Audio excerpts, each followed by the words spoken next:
గమ్మేళ్లలోని గడ్డిబట్టి పన్నేదు ఉపాధి కల్పించండి అని కోరుతూ అజయపురం గ్రామంలోని 1 కిలోమీటర్ దూరం పాటు పాదయాత్ర నిర్వహించడం జరిగింది.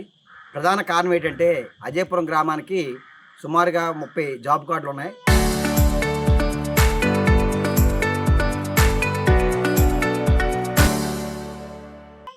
జాబ్ కార్డులు మా గ్రామంలో పని అవ్వాలని చెప్పేసి అడిగారు.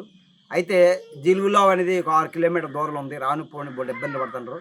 కాబట్టి ఈ గ్రామంలో కానీ రెండోది జోగంపేట గ్రామంలో పని అవ్వాలని చెప్పేసి డిమాండ్ చేయడం జరిగింది. రెండోది ఈ ఈ సేవలపాడు పంచాయతీలో 600 జాబ్ కార్డులు కలిగి ఉన్నారు. కానీ గతంలో 2 వీఆర్పీలు ఉండేవారు. ఇప్పుడు ఒక వీఆర్పీ పనిచేస్తున్నారు. దీనివల్ల ఏమైందంటే పంచాయతీ కేంద్రానికి గ్రామానికి 16 కిలోమీటర్ల దూరం, 10 కిలోమీటర్లు 13 దూరం. ఒక వీఆర్పీ వల్ల పని ఒత్తిడి ఎక్కువైపోయి చేసిన కాడికి పని చేస్తారో చేయని దగ్గర ఇబ్బందులు అవుతున్నాయి. అందుకని మరో వీఆర్పీ ఏదైతే ఉందో గతంలో రిజిస్ట్రేషన్ చేసింది ఈ పంచాయతీలో 2 వీఆర్పీలుగా పోస్టులు గతంలో ఉండి ఒక పోస్టు మధ్యలో న్యూట్రల్గా చేసి వదిలేశారు. ఒక వీఆర్పీ చుట్టుపక్కల వెళ్ళాలంటే చాలా కష్టమైన పని.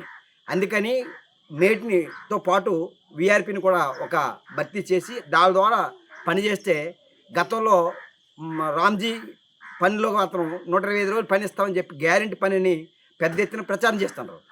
కానీ 60% కేంద్ర ప్రభుత్వం, 40% రాష్ట్ర ప్రభుత్వం డబ్బులు పెట్టాలా.